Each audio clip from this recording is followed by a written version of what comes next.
Hi there, everyone. It's Imogen here for my fifth conversation with trauma awareness activist Shay Seaborne. She's been my client for nearly 3 years now. She's become a good friend. She's a trauma survivor, and we've had many conversations.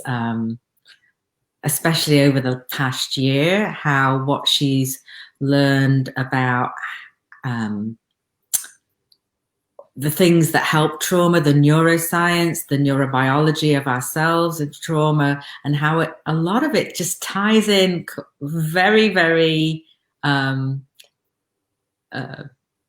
neatly with the things that she's learning in her body intelligence classes with me, Alexander Technique principles and tools and skills.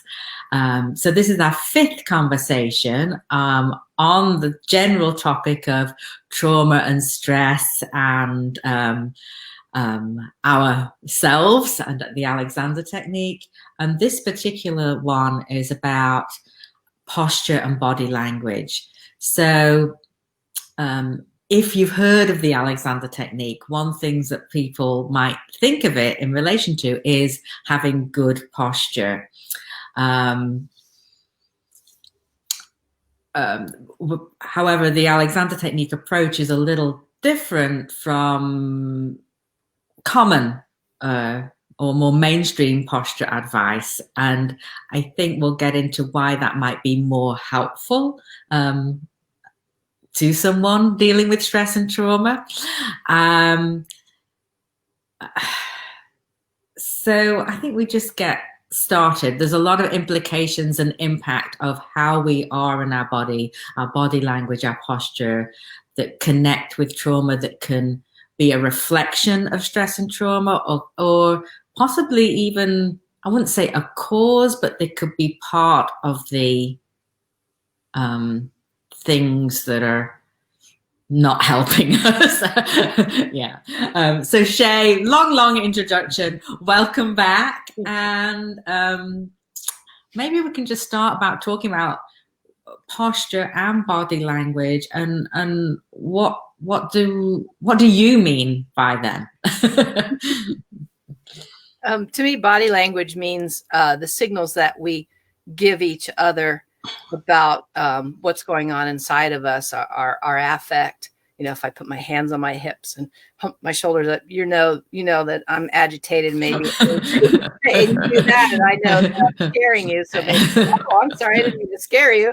I was just doing my power pose or whatever. Yeah. So yeah, the body language is how we signal each other, but posture is how we hold ourselves. That's interesting, but our posture could be part of how we're signaling. Yes. Yeah. I mean, it is. It is. And I think it's even more subconscious. We don't generally in our culture think much about how we sit, whether our head is forward or up, and how much leverage that's putting on our spine, or even, whether our shoulders are back, or when we do, we try to think of, that military pose that don't do that. That's one of the things I want to talk about. But it's interesting that you said that posture is how we hold ourselves. And that's kind of one thing I always want to unravel with clients, because I don't want us to hold our posture. And I think maybe body language in a way is a more useful term to think about than posture, because we tend to think of posture as something static, like you said, something that we hold, whereas we want to be able to move. Posture should be, in my opinion, good posture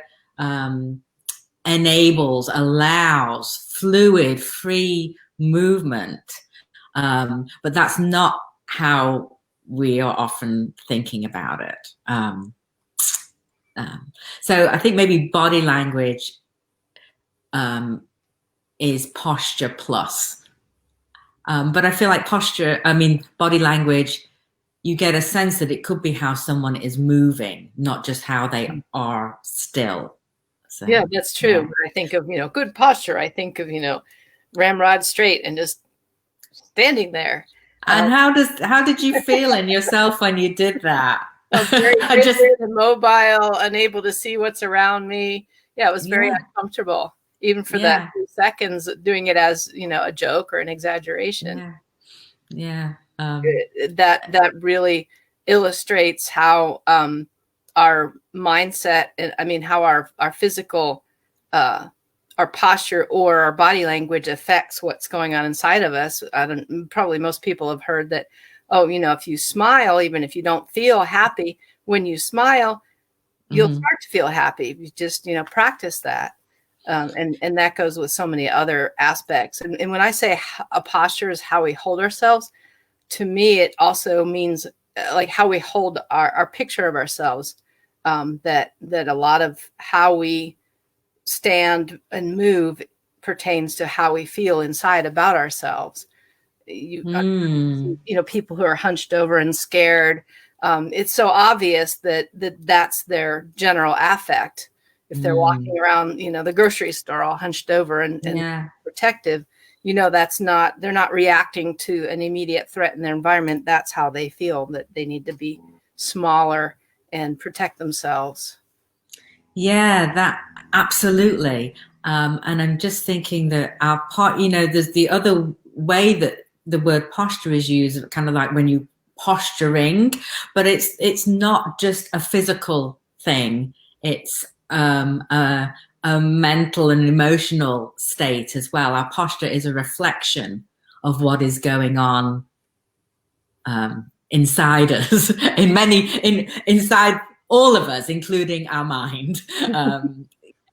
And that's one of the fascinating things to me about this work, is that we can affect how we feel inside by changing our posture, like with the smile, or even just, sitting up a little more. In today's world, we are always looking at electronics or, the computer keyboard, and that forward head down posture is signaling the body that something's wrong. It's a protective posture, and it blocks out connection to other people and the room and the support of the room.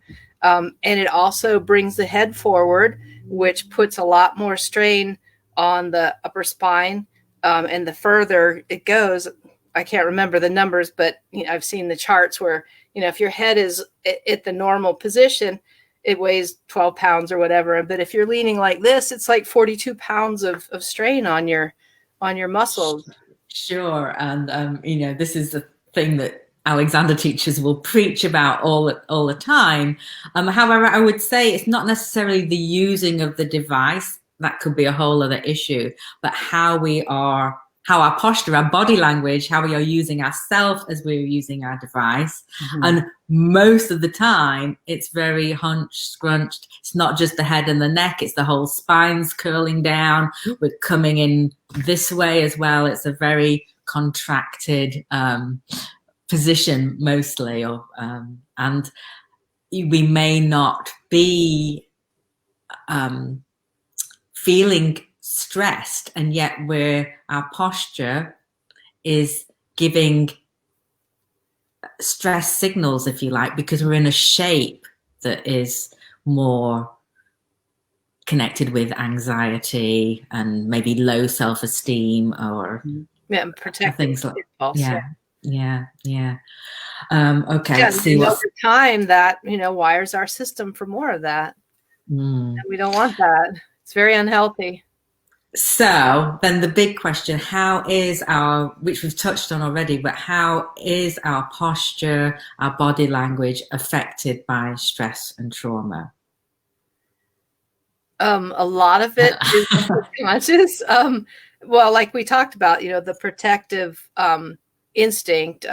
So, the more trauma a person has experienced without, the support for recovery, the more likely they are to have a naturally protective stance. And that makes perfect sense for them. That's what they learn from their environment. And there are ways to counter that even without going into all the details of what happened through the body. Trauma experts always say that we need to work top down, which is the cognitive and behavioral, but also bottom up through the body, the somatic aspect, because trauma is a somatic experience, and it involves protecting the self. So anything that one does that is reminiscent of that protection is going to further reinforce the protective reflex, which also reinforces the state of fear and red alert. So we can in a safe place, practice doing things that make us in postures and that make us feel more open and help us feel settled and safe in our bodies.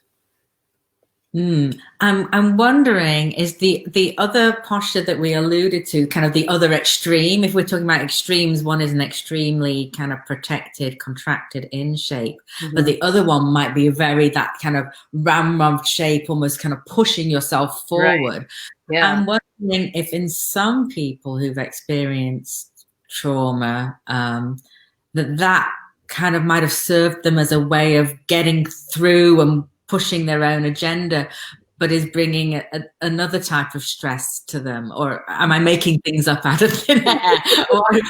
I mean, do you have any thoughts about that? Of course, it depends on degree. But yes, I'm actually very guilty of soldiering through and barreling through. That's what life taught me I needed to do, and it kept me alive and got me out of some bad situations. But it also cost my body a lot of price for the neurological and physical damage done. The stress hormones constantly going through the body bring on chronic disease and chronic pain, and can, in my case, have affected my muscles so badly that I have a real issue. Well, it's a huge amount of excess tension in your body. That's in your in your muscles of your body, and that's going to affect anyone, whatever reason it is that you're doing that. It's not going to be comfortable. At the very least. Yeah. Hopefully, most people, come to this information far before they get to the point where I am, where I have to undo, decades of damage to all my systems. But there are things that we can do, physically to change the mental and psyche aspects of ourselves. Absolutely. All right.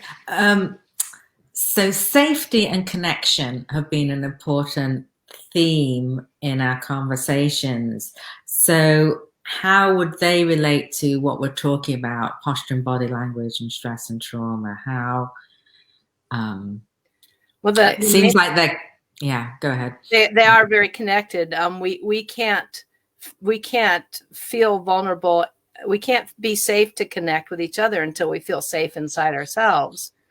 And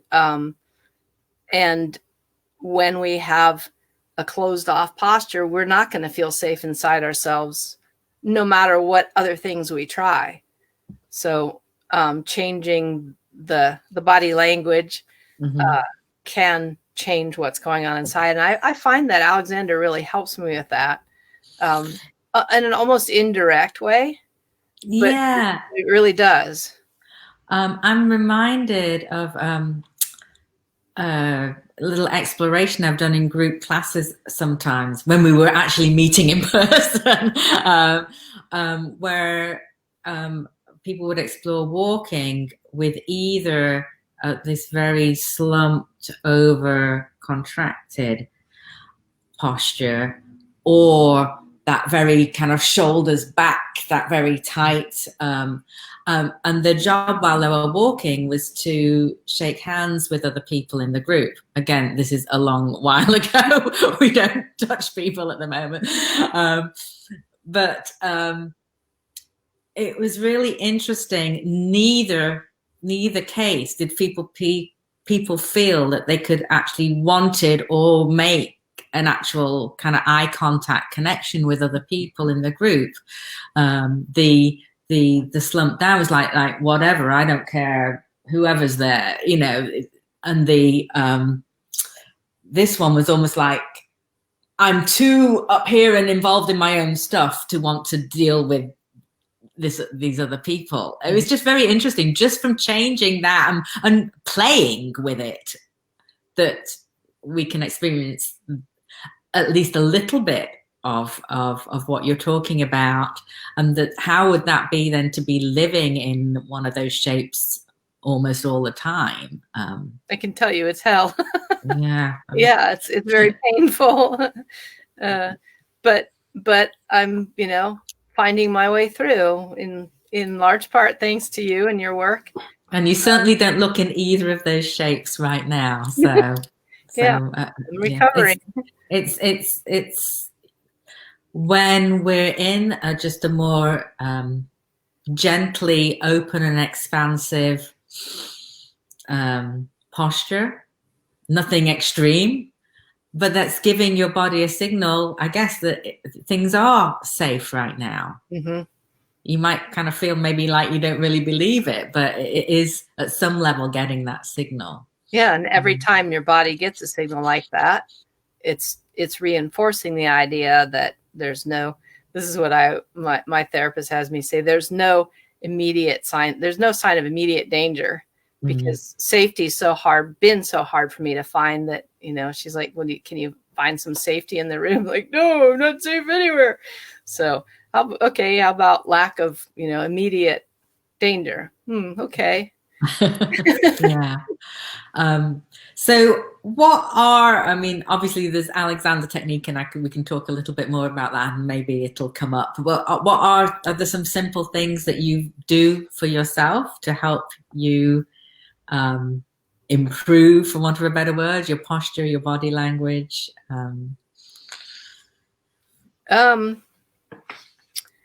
Let's see. Well, it's complicated. Okay.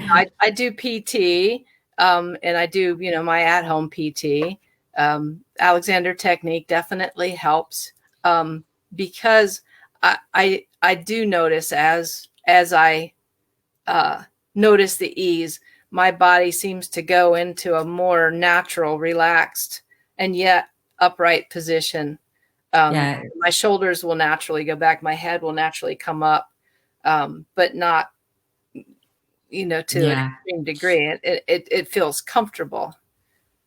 And that's really important as I've learned more about how developmental trauma and chronic stress affect the muscular system.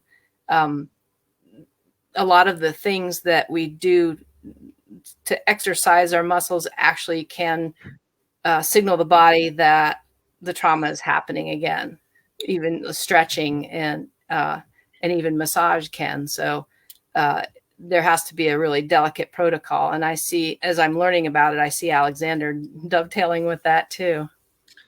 Yeah, that's really interesting. So are you talking about the actual shapes or movements that you might be doing in some of these exercises as being potentially difficult, or is it more the way that you could be doing them, or a mixture?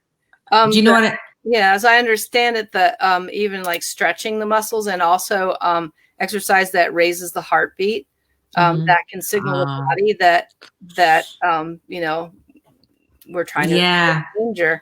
So that's interesting, because we need that cardio, but if it's signaling that means danger to you, rather than could mean excitement, or, you know, just like, oh, I'm having fun working out. Yes. Kicking at my heels.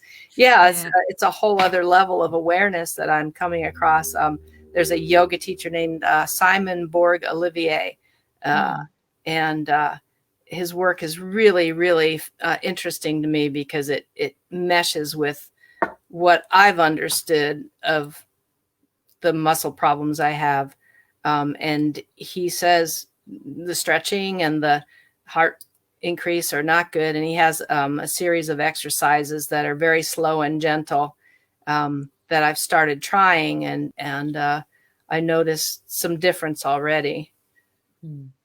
Well, I know that we have worked together a little bit on some of your PT exercises, helping you be a little more at ease as you're doing them, which would mean your body isn't getting maybe quite the same signal anymore as you're doing that. Right. Yeah. Exercise. I felt that. And that's Yeah. one of the best things about, the class with you is how clever you are coming up with ways for me to integrate the Alexander practices as part of like my daily life, so that it's not setting aside time to practice, it's integrating it in my life. And that makes it so much easier to use, to practice, to access. I mean, it's very practical. It's not like I do this over here and maybe I get benefits over there. It's like I do this through my day and I get benefits all day long. Yeah, absolutely. That's what I love about it too. I wanted to talk about how our own body language affects us. We've sort of alluded to that already, and also how we are affected by other people's body language and how we affect each other. What would you, and how this all kind of ties into our theme about trauma and stress as well. So yeah. I think I'd like to go back to the head down pose, because that's something that you see in a lot of trauma survivors, for the protection, but also the shame. When you think about somebody who's ashamed, what do? They hunch their shoulders, they lean forward, they put their head down. All of this contracts and becomes armored, protected. Where was I going with that? So if you just take a moment and hold yourself like that, like immediately you can feel that yucky feeling creeping in, and that reinforces the shame, which is often the root of the trauma. Yeah. So even I have a colleague who suffered from depression, and for some reason, someone put her onto Alexander technique, and a very, that she was getting lessons in a very traditional way, lots of hands-on, gentle guidance to help her release patterns of tension. And she said what was so freeing about it is that she didn't even really know if it would address the depression, but over time it did, or it certainly seemed to. But she didn't actually have to delve into why she was depressed or what was going on. In fact, she was kind of mystified because there was nothing in her life that she could point to that was wrong. She had a loving family and but something about changing her posture, changing the ease in her system was over time signaling more and more that things are okay. That's my interpretation, and that seems to make sense with what you're talking about. Yeah, it does. And the idea of not having to know what happened is really wonderful. This one therapist I had was like, okay, now we have to dig into every single traumatic event and pull it out by the roots and examine every root hair. And I'm like, no, just kill me now. It sounds awful. Yeah. And I think, for a lot of people, for me personally, this is part of my thing that I have to know what happened because it was so awful that I need that to understand the magnitude of the harm and why I'm so disabled by the things that disable me, the trauma.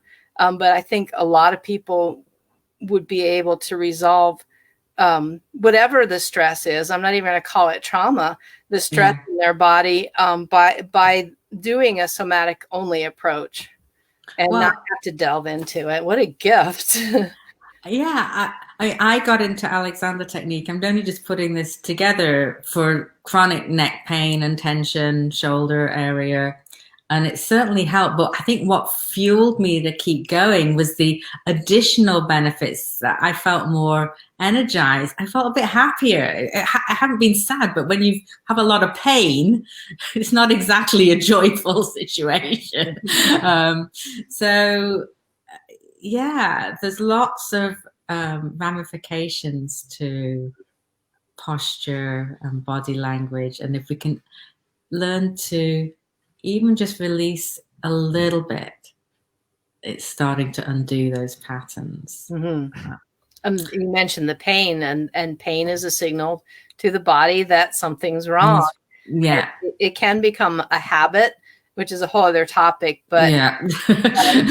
Especially with head forward, looking down at things, it puts extra pressure on the jaw, the weight of it, and then that causes pain that we often, I know I do, and probably a lot of people, oh, well, I've got to keep working, so I'm going to ignore that and, get this paperwork done for my boss by the end of the day. And instead of paying attention to what my body needs in that moment, and then I pay for it with, a headache or a clenched jaw or bruxism or whatever, chronically. Absolutely. So sometimes we might not have the choice to be able to stop doing that work or job or whatever it is, but we can, if we have some knowledge and skills, have a choice about how we are doing it, how mindful, how we are using ourselves, how integrated we are as we're doing. And that can make a big difference to how bad the headache is, for instance. Yeah. As I've told you a few times recently, I've had the breakthrough where I can actually notice ease during a flashback, whether it's an emotional, physical, or muscular flashback. And it changes the experience so greatly. It's so much better. It's still hard. It's still difficult to deal with. I still have to process, but the experience of the flashback is easier. More like I'm more able to observe it rather than be in it. And that's very helpful. Yeah. It's sort of like you're present without having to be immersed in the situation. I've thankfully never had flashbacks, but I have had pain, and I think it might be a little bit similar that, if I have a migraine, which thankfully I very rarely have anymore, when I'm doing my Alexander technique thinking, when I'm having moments of interrupting, noticing the pain, it's not making that migraine immediately disappear. I wish it did. But it's creating a little bit of distance. It's for a moment, giving my body different signals about it. I don't have the data, but I am sure it's helping me not feed the migraine more. So does that make sense? With the stuff I learned in the chronic pain class I took last fall, the more, and it, we all know this, the more we focus on something, the more it grows, and that has to do with pain as well. Yeah. Well, yeah. So that's why I like to focus on ease, because we're naturally programmed to focus on our pain, our problems, there's very good reasons, but being able to shift that to the ease, to something that's helpful for us, even for many moments, but it only needs to be a moment, can be super helpful. So I wanted to leave people with something, if they are concerned about their posture and their body language. I do not want you to stand up straight and pull your shoulders back or do any of that stuff, because what I see is it's just adding another layer of tension and problems. Very few people respond to those instructions in a way that I see as ultimately helpful. However, here's a phrase that you might like to try out as an alternative. And it is, I am free to be my full height. So again, this is just a thought and not something that you have to do. But just notice if by thinking that thought, anything shifts in you. So I am free to be my full height. You're smiling, Shay, and of course you've heard this before. Right. Yeah. Yeah. It just astounds me the power that a thought like that can have, especially, you know, practicing it and really the practice is helping me focus my attention on the ease.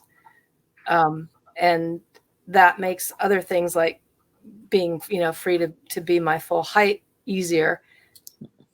I can have a similar, you know, quick and significant response just from that one thought now, because the training, the practice. Yeah, so it'd be interesting if anyone's watching either now or later on the recording, if you've never heard that phrase before, if you've never, just to think it and let us know if you noticed anything. So the idea is that it's inviting yourself to take up the space that is rightfully yours, but not trying to be more than. So we're not trying to do those things, that extra stuff that can be tense and harmful, but it's also inviting us to not be down there either.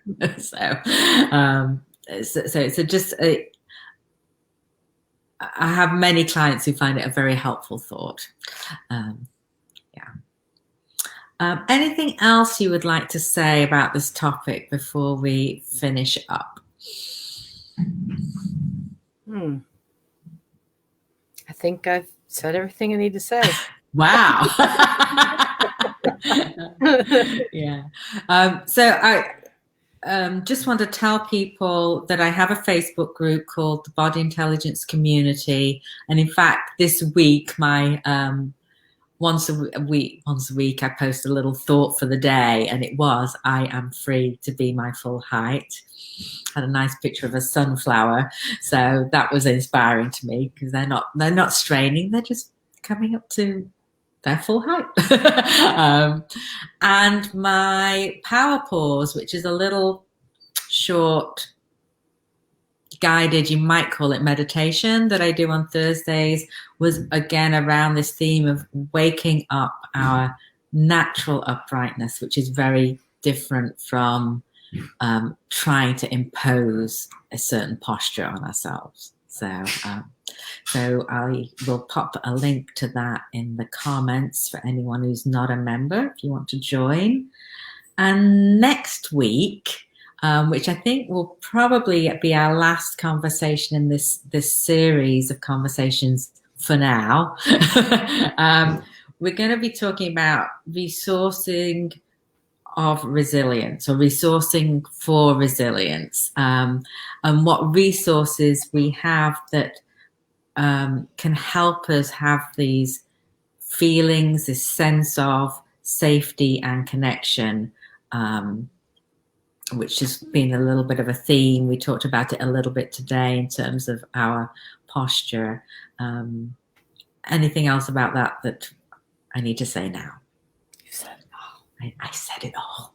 All right. We hope you'll join us. I hope if you have any questions about anything you said, just please let us know in the comments. And thanks for watching. We'll be back next week. Okay. Bye.